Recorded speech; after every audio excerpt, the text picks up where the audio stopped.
Hello friends, parasol GS पे आपका स्वागत है। मित्रों, कैसे हैं आप लोग? मित्रों, घटना सार के संदर्भ में आपको बताया गया था कि घटना सार की पूरी मैगजीन पढ़ने के बाद ये आपको तेज़ी से कवर करवा दी जाएगी, क्योंकि घटना सार की अभी जो मार्केट में जितनी भी मैगजीन आई है उसमें घटना सार का जो करंट अफेयर है वो काफ़ी अच्छा रहता है। बहुत रेयर आपको कोई 1 से 2 गलतियाँ देखने को मिलेंगी इस मैगजीन में।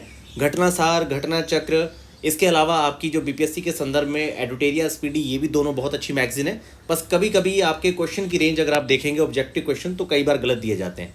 तो इस वाली वीडियो में हम लोग घटना सार का पूरा अंतर्राष्ट्रीय घटनाओं की जो अर्धवार्षिकी है, आपके अंतर्राष्ट्रीय घटनाक्रम को देखेंगे। और आज आपको मेरी कोशिश है कि अंतर्राष्ट्रीय, राष्ट्रीय और आर्थिक 3 सेक्शन कवर करवा दिए जाए। कल आपकी ये मैगजीन जो है 5 पार्ट में कंप्लीट हो जाएगी, तो इसके 3 पार्ट आज पूरा मैं कोशिश करूंगा कि आपको कंप्लीट करवा दूं। अब देखिए मित्रों, अगर आपको चमकदार पीपीटी फाइल चाहिए, होता क्या है, किसी भी एक मैगजीन से अंतर्राष्ट्रीय 15-20 तथ्य और इसी तरीके से सारे सेक्शन के 15-15, 17-17 तथ्य अगर इकट्ठे किए जाए तो 150 से 170 या फिर 200 फैक्ट्स भी प्रोवाइड करवा के बहुत लोग दावा करते हैं कि उन्होंने करंट अफेयर को कवर करवा दिया, पर वो गलत बात है। आप जब तक अपने पूरे 1 साल के कम से कम 2000 फैक्ट या 2000 से 2500 क्वेश्चन नहीं सॉल्व करते या फिर उतने तथ्यों पे आपकी कमांड नहीं है, आप करंट अफेयर के कभी भी 30 में से 22 या 24 क्वेश्चन 1/3 के साथ सही नहीं कर पाएंगे। इसीलिए मेरी कोशिश है कि मैं पीपीटी फाइल या बाकी चीज़ों पे ज़्यादा समय ना लगा के घटनासार, प्रतियोगिता दर्पण, क्रॉनिकल, एडुटेरिया, ऐसे जितने भी आपको मार्केट में जो सोर्स दिखेंगे मैगजीन करंट अफेयर के संदर्भ में, ये सारे सोर्स आपको कवर करवाने की कोशिश करूँगा। बस आप लोग अपना टोटल किसी भी पब्लिकेशन की मैगजीन पे 1.5 से 2 घंटे समय देने की यहाँ पर कोशिश करिए, क्योंकि आप सारी मैगजीन नहीं पढ़ सकते, तो सारी मैगजीन आपको यहाँ पे प्रोवाइड करवा दी जाएंगी। तो देखिए, सबसे पहले अंतर्राष्ट्रीय घटनाओं में अर्धवार्षिकी में आपका पहला जो पॉइंट है वो है आपका कि 50वां G7 शिखर सम्मेलन आपका कहाँ पे हुआ है। तो देखिए, इटली के अपूलिया में ये हुआ है। इसके संदर्भ में जो फैक्ट्स है ऐसे नंबरिंग कर दी गई है, आपको बहुत आसानी होगी इनको याद करने के लिए।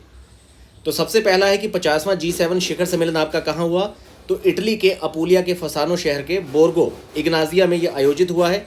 इटली इसका आपका अध्यक्ष है। और इसके संदर्भ में मित्रों और भी चीज़ें देखिए कि इसमें आपका, अगर आप देखेंगे ध्यान से, आपके जो G7 के सदस्य हैं उनके अलावा भी जो आपके गैर सदस्य हैं उन्हें भी आमंत्रित किया गया है। इन गैर सदस्यों में जो आउटरीच सत्र है, इसमें भारत सहित 12 देशों ने भाग लिया। तो आप भारत का याद रखिए और ये 12 काम की याद रखिए। ये सारे देश इतने याद करने की कोई आवश्यकता नहीं, ये आपके प्रश्न का रूप नहीं बनेगा। अब इसमें सबसे बड़ा जो मुद्दा है, सबसे इंपॉर्टेंट, वो है आपका $600 बिलियन 2027 तक G7 partnership for the global infrastructure and investment. तो इन्होंने यहाँ पर डील की है कि भाई पार्टनरशिप होगी ग्लोबल इंफ्रास्ट्रक्चर और इन्वेस्टमेंट की। ये बहुत महत्वपूर्ण यहाँ पे पहल पे हामी भरी है सारे देशों ने। इसके तहत G7 विकासशील और मध्यम आय वाले देशों में आधारभूत अवसंरचना परियोजनाओं में प्रदान करने के लिए 2027 तक $600 बिलियन अमेरिकी डॉलर की राशि दी जाएगी। ये बहुत बड़ी राशि है, ये आंकड़ा याद रखिएगा, $600 बिलियन 2027 तक। और ये आपका है partnership for global infrastructure and investment. और भारत, मध्य पूर्व यूरोप आर्थिक गलियारा जो है उसे भी यहाँ पर समर्थन दिया गया है, जो आपका यहाँ पर गलियारा बिल्डअप होना है।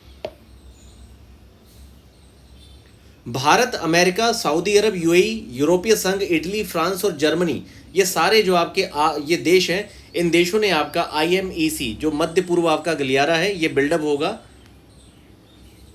इसके अलावा देखिए, आधारभूत आपकी जो अवसंरचना है, इंफ्रास्ट्रक्चर है, तो इंफ्रास्ट्रक्चर का जो आपका प्रोजेक्ट है इस पे क्या है कि भाई लोबीटो कॉरिडोर और आपके लुजोन कॉरिडोर, ये 2 कॉरिडोर बिल्डअप करने हैं। लोबीटो कॉरिडोर क्या है, तो लोबीटो कॉरिडोर आपके अंगोला के अटलांटिक पर स्थित एक लोबीटो का बंदरगाह है, तो अंगोला का है ये लोबीटो। और आपकी लुजोन जो है, ये आपको पता होगा फिलीपींस का लुजोन द्वीप, जो कि वहाँ का सबसे बड़ा द्वीप है और सबसे ज़्यादा जनसंख्या भी है। तो यहाँ पर आपका लुजोन कॉरिडोर, लोबीटो कॉरिडोर पे भी यहाँ सहमति हुई है। और मिडल कॉरिडोर जो कि आपके ट्रांस कैस्पियन अंतर्राष्ट्रीय परिवहन मार्ग के नाम से भी जाना जाता है, यूरोप को एशिया से जोड़ता है। इसके अलावा ग्रेट ग्रीन वॉल इनिशिएटिव, ये बहुत ज़्यादा महत्वपूर्ण है मित्रों, ये आपका मोस्ट इंपॉर्टेंट यहाँ पर पॉइंट है आपका ग्रेट ग्रीन वॉल इनिशिएटिव।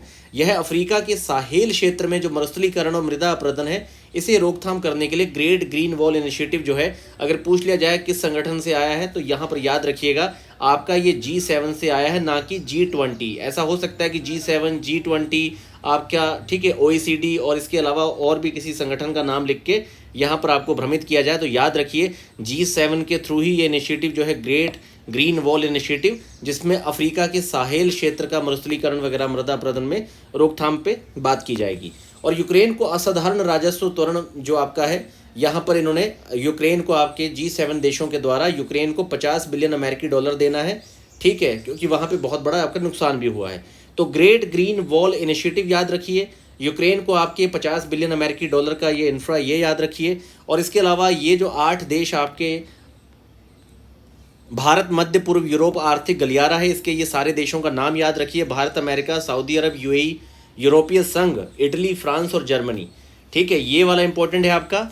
इसके अलावा ये जो आपका partnership for global infrastructure and investment 2027 तक $600 बिलियन, तो आपको यहाँ पे याद रखना है कि भाई G7 का सम्मेलन आपके इटली में हुआ है, ठीक है। यहाँ पे global infrastructure and investment $600 billion 2027 तक इनिशिएटिव को इन्होंने माना। और इसके अलावा जो आपकी पहले से सहमति बनी थी, भारत, मध्य पूर्व, यूरोप आर्थिक गलियारा, इसके 8 देशों का नाम याद रखिए। ये आपका लोबिटो कॉरिडोर याद रखिए अंगोला में, और लुजोन कॉरिडोर हो गया, मिडल कॉरिडोर हो गया। इसके अलावा सबसे महत्वपूर्ण ये 2 तथ्य हैं, यूक्रेन को आपके 50 बिलियन अमेरिकी डॉलर और ग्रेट ग्रीन वॉल इनिशिएटिव जो कि अफ्रीका के साहेल क्षेत्र में मरुस्थलीकरण मृदा अपरदन में रोकथाम करेगी। तो ये वाले पॉइंट आपको याद रखने। अपूलिया खाद्य प्रणाली पहल को भी इन्होंने यहाँ पर रखा है। तो अपूलिया अगर आ जाए कि अपूलिया खाद्य प्रणाली पहल आपकी जो इनिशिएटिव है किससे जुड़ी हुई है, तो याद रखिए अपूलिया में ही सम्मेलन हुआ है आपका G7 का। परमाणु हथियारों पर अभी सिपरी की रिपोर्ट आई थी, जिसके तहत देखिए सबसे ज़्यादा जो आपके परमाणु हथियार है, सबसे ज़्यादा रूस के पास है, फिर आपके संयुक्त राज्य अमेरिका, फिर चाइना है, फिर आपका फ्रांस है। भारत जो है भारत के पास भारत के पास 164 थे, इस समय आपके पास 172 है भारत के पास। ये वाला आंकड़ा भी पूछा जा सकता है। वैसे ये टॉप जो है आपके 4 हैं, इनको आप याद रखिए। पूरी रिपोर्ट में ये बताया गया है कि सिपरी की रिपोर्ट में कि वैश्विक परमाणु हथियारों में बहुत ही कम कमी हुई है। जो 12,512 था, ये 12,121 हो गया है। ये टोटल वाला आंकड़ा भी आप याद रखिए। तो टॉप पे आपका रूस है, फिर अमेरिका है, फिर चाइना। इन तीनों देशों में कई बार भ्रम पैदा हो जाता है। और भारत के पास 172 है। यूरोपीय संघ ने प्रकृति बहाली कानून को मंजूरी दी है। अभी आपका प्रकृति बहाली को लेकर यूरोपीय संघ, तो इस तरह से भी कई बार पूछ लिया जाता है कि अभी हाल ही में प्रकृति को बहाल करने के लिए किसने आपका इस तरह की सहमति दी है। तो देखिए इसके तहत क्या है कि संरक्षण कानून में यूरोपीय संघ के लिए 2030 तक ब्लॉक के कम से कम 20% भूमि और समुद्री क्षेत्रों को बहाल करने और 2050 तक बहाली की आवश्यकता वाले सभी पारिस्थितिक तंत्रों को बहाल करने का लक्ष्य रखा है यूरोपीय संघ ने। UN की सस्टेनेबल डेवलपमेंट जो रिपोर्ट आई है, इसमें आपको 2 ही पॉइंट याद रखने। देखिए संयुक्त राष्ट्र सतत विकास जो समाधान है, जो आपका सस्टेनेबल डेवलपमेंट सॉल्यूशन नेटवर्क है, उसके द्वारा SDG आपका निकाली जाती है रिपोर्ट। इसमें आपके जो टॉप पे देश हैं, इसमें फिनलैंड है और आपका स्वीडन है, डेनमार्क है।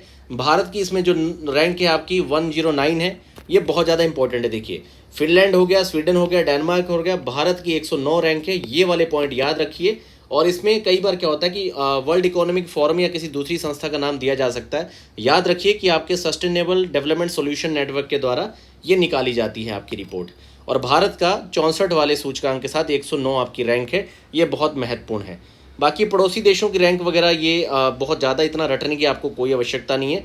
आप इसमें भारत याद रखिए 109, और टॉप के जो 3 कंट्रीज़ आपको अभी बताई गई हैं, फिनलैंड, स्वीडन, डेनमार्क, ये आपके काफ़ी ज़्यादा महत्वपूर्ण है अगर आप इसको याद रखेंगे। यहाँ पे दूसरी बात, यहाँ पे मित्रों एक फेबल, ये शब्द पूछा जा सकता है। फेबल शब्द क्या है?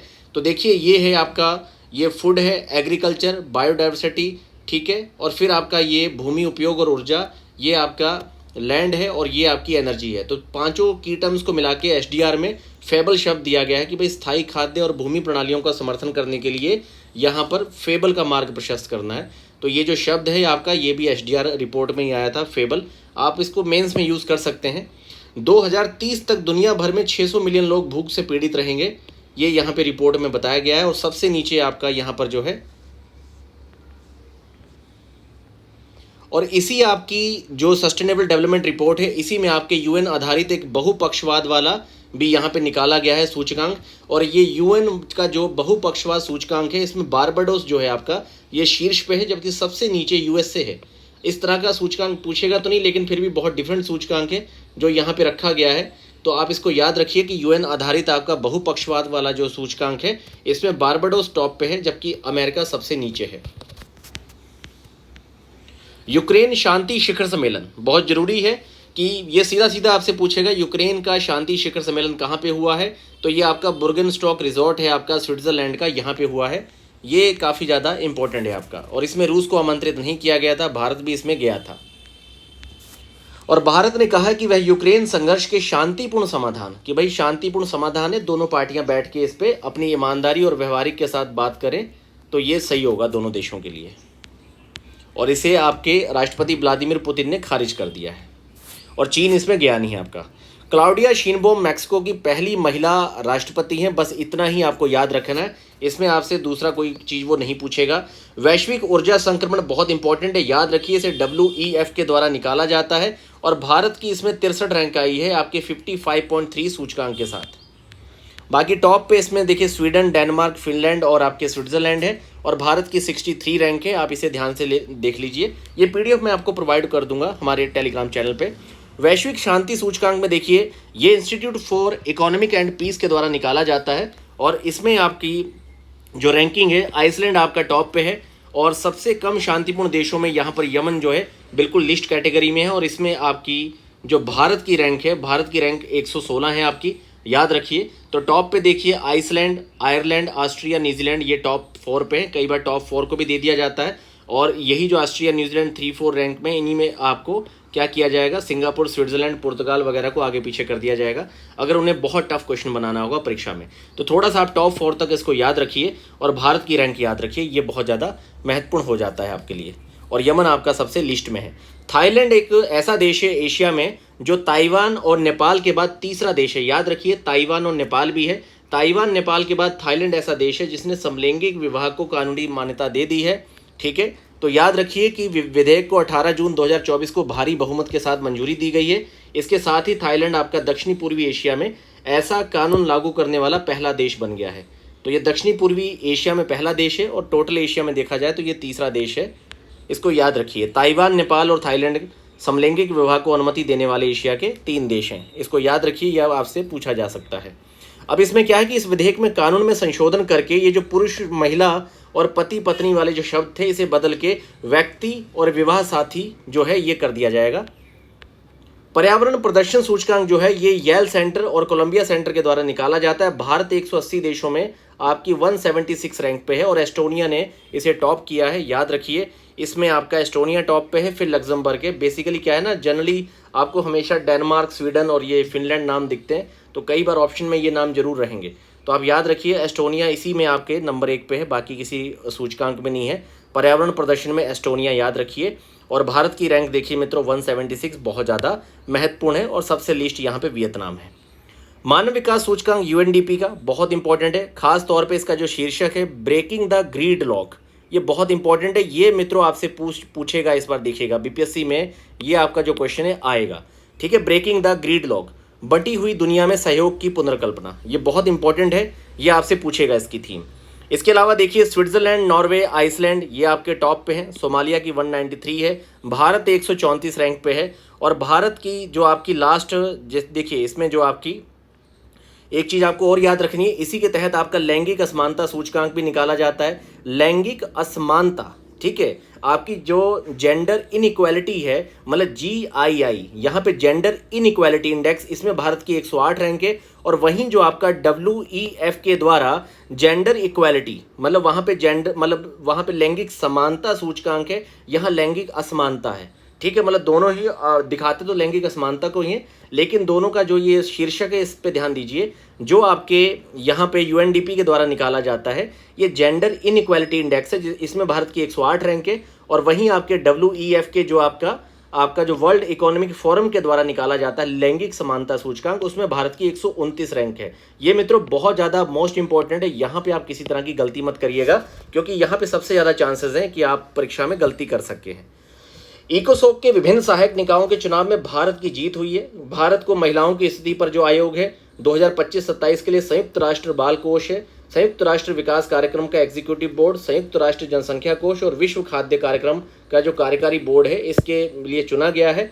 और भारत के जगजीत पवाड़िया को अंतर्राष्ट्रीय नारकोटिक कंट्रोल बोर्ड का अध्यक्ष अगले 5 सालों के लिए चुना गया है। मित्रों क्वाड के बाद स्क्वाड आ गया। देखिए क्वाड के आपको 4 देश बताने हैं, कमेंट बॉक्स में कौन है। और स्क्वाड में आपका जो चीन, यहाँ पे देखिए चीन की घेरेबंदी के लिए यहाँ पे जो अमेरिका के साथ जापान, ऑस्ट्रेलिया, यहाँ फिलीपींस आ चुका है स्क्वाड में फिलीपींस है। आपको बताना है क्वाड में कौन सा देश था, ठीक है। क्वाड और स्क्वाड दोनों का नीचे आप कमेंट बॉक्स में बताइए। स्क्वाड के आपके चारों देश यहाँ पे आपके सामने हैं, काफ़ी इंपॉर्टेंट है ये, आपकी फुल फॉर्म या चारों देशों के नाम यहाँ पे आपसे पूछे जा सकते हैं। तो देखिए स्क्वाड के 4 देश हैं, अमेरिका, जापान, ऑस्ट्रेलिया, फिलीपींस, इनको याद रखिए। इसके संदर्भ में आपका वही चाइना को घेरने वाली ये पूरी नीति है। ज़्यादा इसमें बहुत सारी डिटेल है जो आपके काम की नहीं है, क्योंकि आपको पता है ये सारा जो क्षेत्र है ये आपके साउथ चाइना सी में ही वर्क कर रहा है। विश्व का सबसे बड़ा हवाई अड्डा टर्मिनल जो है यूएई हो चुका है, बस इतना ही आपको याद रखना है। टीसीएस ने पहले ह्यूमन सेंट्रिक एआई सेंटर की स्थापना की है, तो याद रखिए ह्यूमन सेंट्रिक जो आपका एआई है ये इसने पेरिस में आपका इसको इस्टेब्लिश किया है, इसको याद रखिए टीसीएस के द्वारा। टाइम्स हायर एजुकेशन जो है ये भारत जो है अगर प्रतिनिधित्व में देखा जाए तो प्रतिनिधित्व में भारत पहले स्थान पे है, जबकि अगर समग्र यूनिवर्सिटी की रैंकिंग में आप देखेंगे तो ऑस्ट्रेलिया का जो वेस्टर्न सिडनी यूनिवर्सिटी है वो समग्र रैंकिंग में आपके शीर्ष स्थान पे है। दाव जो आपकी है ना टाइम्स हायर एजुकेशन में वेस्टर्न सिडनी यूनिवर्सिटी जो है वो आपकी शीर्ष रैंकिंग में है, जबकि प्रतिनिधित्व में भारत पहले स्थान पे इसमें है, इसको याद रखिए। लैंगिक समानता सूचकांक जिस पे हमने अभी बात की थी, यहाँ पर देखिए लैंगिक असमानता सूचकांक WEF का है, जिसमें भारत की 129 रैंक आई है और इसमें आपका सूडान सबसे लीस्ट कैटेगरी में है। आपको ये याद रखना है, काफ़ी ज़्यादा महत्वपूर्ण है, क्योंकि अभी 2 मैंने आपको सूचकांक बताए थे कि UNDP के द्वारा भी आपका जेंडर इनइक्वालिटी और WEF के द्वारा जेंडर इक्वालिटी वाला है। तो आपके WEF की रिपोर्ट के अनुसार दुनिया ने लैंगिक असमानता का 68.5% हिस्सा समाप्त कर लिया है। ये इसका आंकड़ा है, ये इस तरह का कई बार स्टेटमेंट आपको ऑप्शन में लिख के पूछा जा सकता है। WEF के संदर्भ में इसका हेडक्वार्टर डाल दिया जाएगा, इस तरह का डेटा दे दिया जाएगा और रिपोर्ट में भारत की रैंकिंग, 3 स्टेटमेंट ऐसे दिए जा सकते हैं काफ़ी टफ क्वेश्चन बनाने के लिए। तो याद रखिए इसमें आपका भारत की 129 रैंक है। बायोफार्मास्यूटिकल अलायंस का गठन हो गया, जिसमें भारत, संयुक्त राज्य अमेरिका, दक्षिणी कोरिया, जापान और यूरोपीय संघ, ये पांचों आपको नाम याद रखने और ये याद रखना है कि सैन डिएगो USA में ये हुआ है, बस इतना आपको इसके संदर्भ में याद रखना है। 21वां आपका संग्रीला जो वार्ता है ये रक्षा बैठक है बेसिकली, जो सिंगापुर में शंग्रीला होटल में होती है, तब से इसको शंग्रीला वार्ता भी कहा जाता है। ये एशियाई, प्रशांत एशियाई पूरे क्षेत्र में सुरक्षा के चलते होता है, तो इसमें आपको याद रखना है कि ये आपका जो है सिंगापुर में ये आपका हुआ है शंग्रीला बैठक।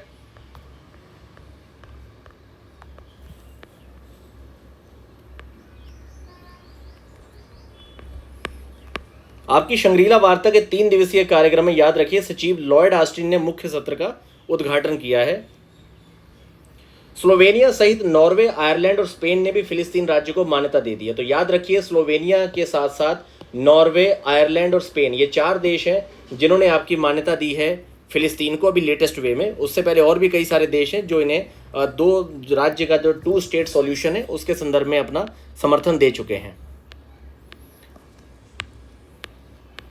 विश्व वन्य जीव अपराध रिपोर्ट जो है इसमें गैंडा और देवदार, तो मतलब पशुओं में आपका गैंडा हो गया और पेड़ पौधों में आपका देवदार, इन दोनों को सबसे ज़्यादा बताया गया कि असुरक्षित पेड़ पौधे हैं। खास तौर पे अगर जीवों की बात करें तो सबसे पहले नंबर पे इन्होंने गैंडे के सिंग को रखा है, फिर आपका जो पेंगोलिन होता है उसका शल्क है, फिर हाथी के दांत है। ये इस तरह से तीनों को याद रखिए, क्रम में पूछा जा सकता है। वैसे गैंडे को याद रखिए और देवदार पेड़ को याद रखिए, बहुत ज़्यादा महत्वपूर्ण है मित्रों, आप इसे बहुत ध्यान से याद रखिए। फोर्ब्स की 30 अंडर 30 एशिया सूची 2024 के संदर्भ में देखिए अक्षित बंसल, ये थोड़ा सा नाम याद रखिए आप। उद्योग, विनिर्माण और ऊर्जा, सामाजिक प्रभाव, इन दोनों में आपके अक्षित बंसल, राघव अरोड़ा और भाग्यश्री, ये आपको स्टेटिक भारत के डिस्पोजल कंपनी के, हालांकि बहुत इंपॉर्टेंट फैक्ट्स नहीं है, बहुत जर्नल सा डाटा है कि भाई फोर्ब्स की 30 अंडर 30 एशिया सूची में भारत के जो लोग शामिल हैं उनका सबका नाम दे रखा है। इसमें आप अक्षित बंसल वगैरह अगर याद रखना चाहते हैं, static Bharat the disposal company के, ये दोनों को याद रखिए, अक्षित बंसल स्टैटिक भारत और Bhagyashree Jain the disposal company. दुनिया के 50 सबसे अमीर शहरों की सूची में आपका जो है अमेरिका का न्यूयॉर्क शहर जो है ये टॉप पे है आपका, और अगर देखा जाए तो 24वीं रैंक आपकी मुंबई की आई है भारत में।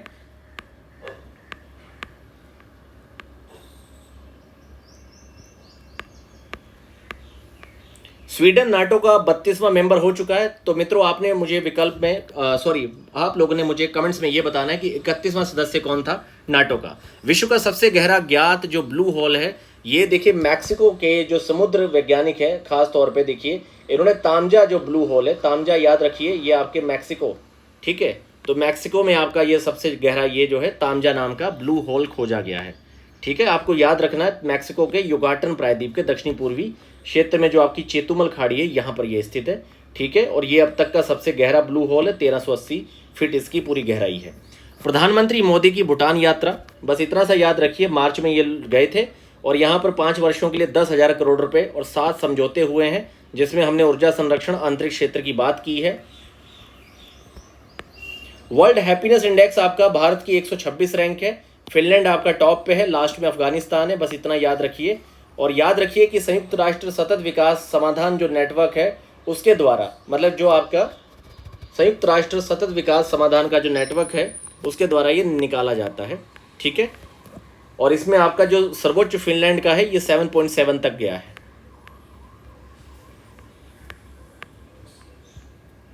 लाई चिंगते ताइवान के नए राष्ट्रपति है, ये नाम याद रखिए, लाई चिंगते ताइवान के नए राष्ट्रपति, बस इतना आपको याद रखना है। यात्रा पर्यटन विकास सूचकांक WEF निकालता है, पहले तो ये आपका क्वेश्चन बन सकता है अगर मतलब यहाँ से क्वेश्चन आया। बाकी इसमें देखिए अमेरिका, स्पेन, जापान ये टॉप पे हैं और भारत की इसमें रैंक 39 है। यूरोपीय संघ ने दुनिया के पहले AI कानून को मंजूरी दी है। यूरोपीय संघ ने, पूछा जा सकता है कि वर्ल्ड में AI पर सबसे पहले कानून को, दुनिया के सबसे पहले AI कानून को मंजूरी किसने दी है? IMF, यूरोपीय यूनियन या फिर और किसी संस्था का नाम देके G7, G20? याद रखिए यूरोपीय संघ ने दुनिया के पहले AI कानून को मान्यता दी है।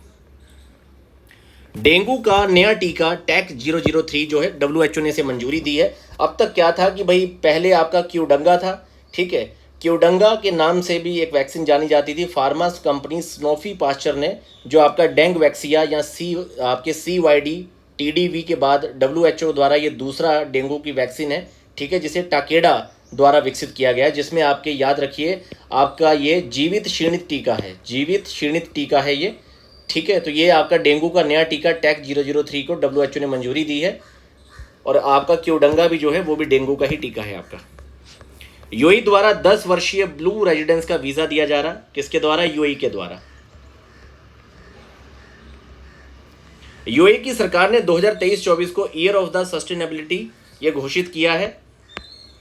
महिलाओं के विरुद्ध हिंसा से निपटने के लिए यूरोपियन यूनियन का पहला कानून आ चुका है। ठीक है, तो आप देखिए यूरोपियन यूनियन काफी सारे लॉ ला रहा है, महिलाओं के विरुद्ध हिंसा पर भी ले आया, और अभी आपने देखा कि आर्टिफिशियल इंटेलिजेंस पे भी ले आया, और इससे पहले भी हमने यूरोपियन यूनियन के संदर्भ में पढ़ा है। तो आप कमेंट्स में ये बताइए कि अभी तक हमने यूरोपियन यूनियन के संदर्भ में कितने सारे लॉस की बात की है, सारे आप एक एक क्रम के साथ नीचे दीजिए।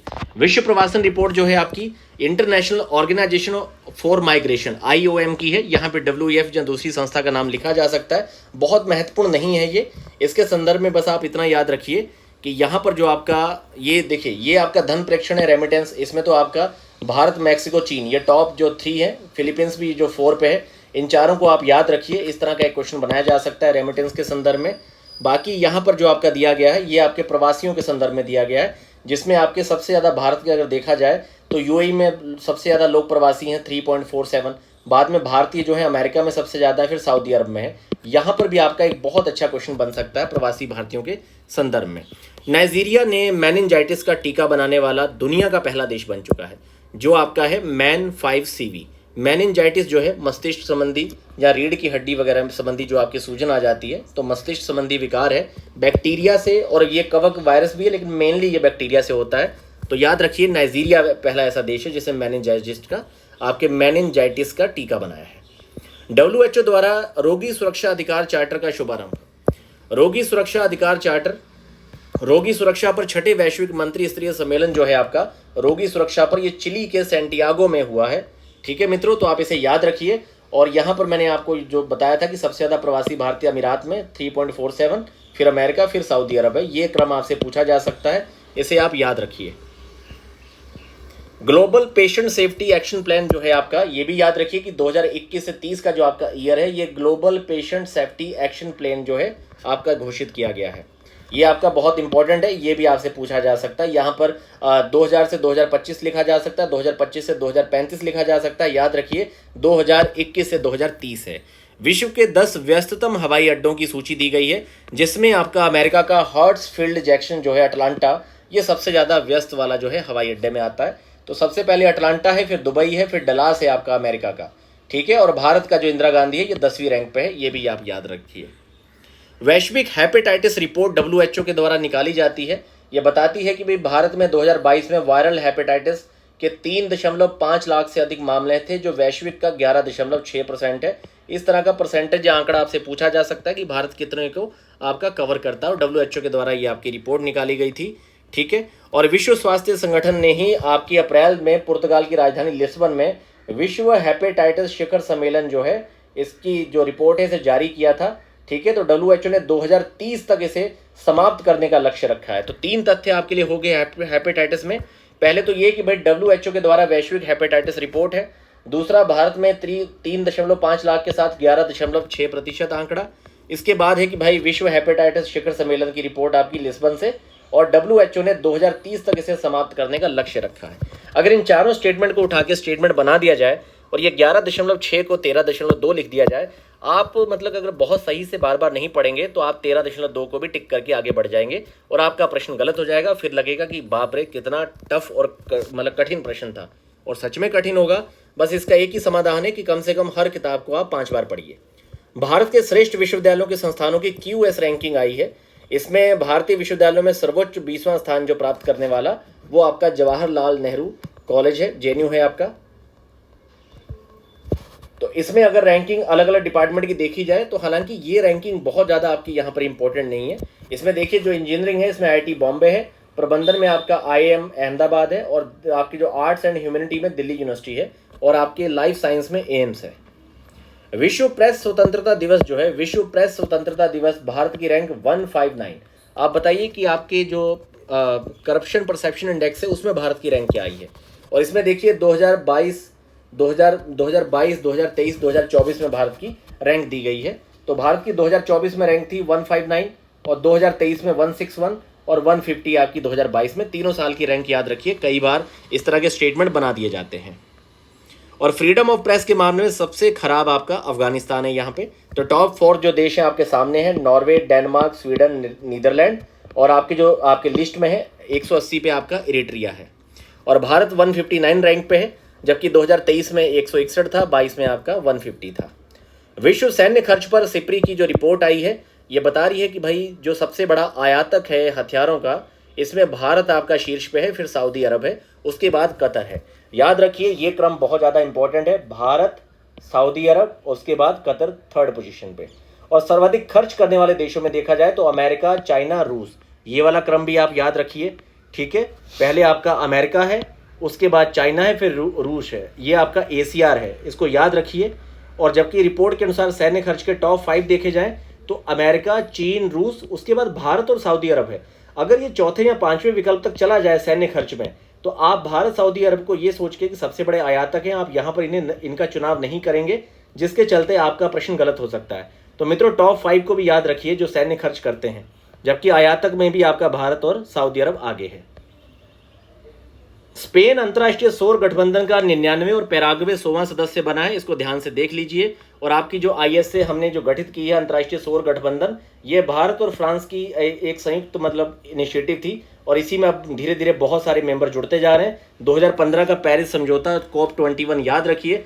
आप मुझे कमेंट बॉक्स में ये बताइए कि भाई COP29, COP30 ये दोनों कहाँ होने जा रहे हैं। वैश्विक लोकतंत्र सूचकांक देखिए, द इकोनॉमिस्ट के शोध द इकोनॉमिक इंटेलिजेंस के द्वारा निकाला जाता है। रिपोर्ट में दावा किया गया है कि दुनिया की सिर्फ 8% आबादी ही ऐसे देशों में रहती है जहां पूर्ण लोकतंत्र है, और भारत यहाँ पे जो है आपका, भारत के संदर्भ में देखिए सबसे ज़्यादा जो लोकतंत्र है नॉर्वे, स्विट्जरलैंड, आपके न्यूजीलैंड, आइसलैंड और स्वीडन का है, ठीक है। और वहीं सबसे निम्न स्तर पे देखेंगे तो उत्तर कोरिया है। और भारत का जो ये सूचकांक है बहुत जरूरी है क्योंकि भारत 7.8 स्कोर पे है। थोड़ा सा अगर और कर दे तो भारत यहाँ उसमें चला जाएगा। तो भारत 41 रैंक पे है, 7.8 भारत का याद रखिए, यहाँ पर बहुत जरूरी है, इसे याद रखना।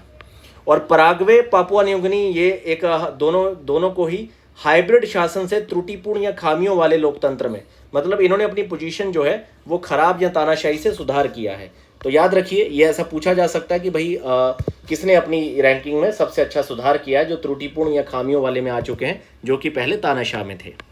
प्रधानमंत्री मोदी की यूएई यात्रा, कतर की यात्रा, ठीक है, एहलान मोदी नाम से ये आपका पूरा किया गया है। 10 महत्वपूर्ण समझौते हुए हैं, जिसमें आपका घरेलू डेबिट कार्ड वगैरह रुपए और यूएई के जैवान को जोड़ने के लिए एक समझौता हुआ है। पूछा जा सकता है जैवान किस देश के साथ रुपए जुड़ रहा है, तो यूएई के साथ है, ठीक है। द्विपक्षीय निवेश पे बात हुई है, आपसी ट्रेड्स को बढ़ाने के लिए। बैप्स जो है अबू धाबी में हिंदू मंदिर, यहाँ पे आपका वैदिक मंत्रोच्चार के बीच स्वामी नारायण संप्रदाय के संतों द्वारा आपका बैप्स अबू धाबी में मंदिर खोला गया है। और 2030 तक 100 अरब डॉलर यानी कि 8.3 लाख करोड़ रुपए पार होने की संभावना है द्विपक्षीय व्यापार। तो ये भी याद रखिए।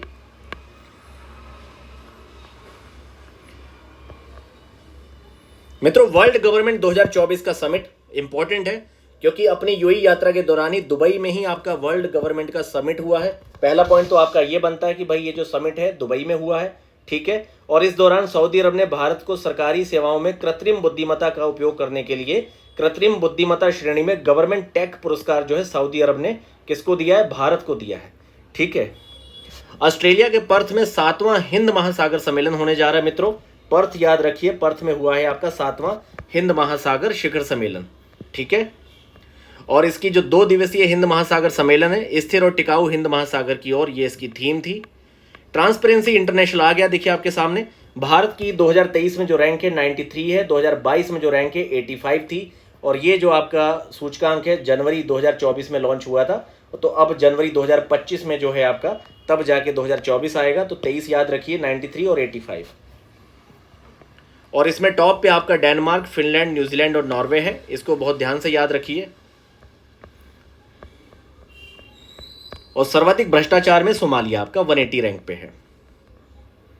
टॉम ट्रैफिक इंडेक्स, तो मित्रों ये टॉम ट्रैफिक जो इंडेक्स है, इसमें लंदन अभी तक मतलब सबसे धीमा शहर है, जहां पर भाई अगर आपको 10 किलोमीटर जाना है तो 37 मिनट का समय लगता है। और वो 6 पोजीशन में बंगलुरु है।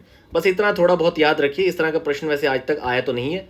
19वां गुट निरपेक्ष आंदोलन शिखर सम्मेलन आपका जो है युगांडा की राजधानी कंपाला में, ठीक है, ये आपको याद रखना है। और खास तौर पे इस शिखर सम्मेलन जो है आपका नेम का, इसके आपको अध्यक्ष का नाम याद रखना है, युगांडा के राष्ट्रपति योवेरी मुसेवेनी। क्योंकि ये नहीं पूछेंगे वो आपसे कि नेम का जो है आपका सम्मेलन कहाँ पे हुआ। तो युगांडा कंपाला उतना इंपॉर्टेंट नहीं है जितना यहाँ पर सबसे ज्यादा इंपॉर्टेंट ये नाम है, योवेरी मुसेवेनी, ठीक है, ये बहुत इंपॉर्टेंट है। अब आपको ये बताना है कि पहला गुट निरपेक्ष सम्मेलन कब हुआ था और कौन सा देश था उसका अध्यक्ष, मतलब कौन सा देश बनाया गया था। तो पहला कब हुआ है ये आपको कमेंट बॉक्स में बताना है कि नेम का फर्स्ट नेम कब हुआ था। और 18वां नेम जो है आपका शिखर सम्मेलन, ये 2019 में बाकू अजरबैजान में आयोजित किया गया था।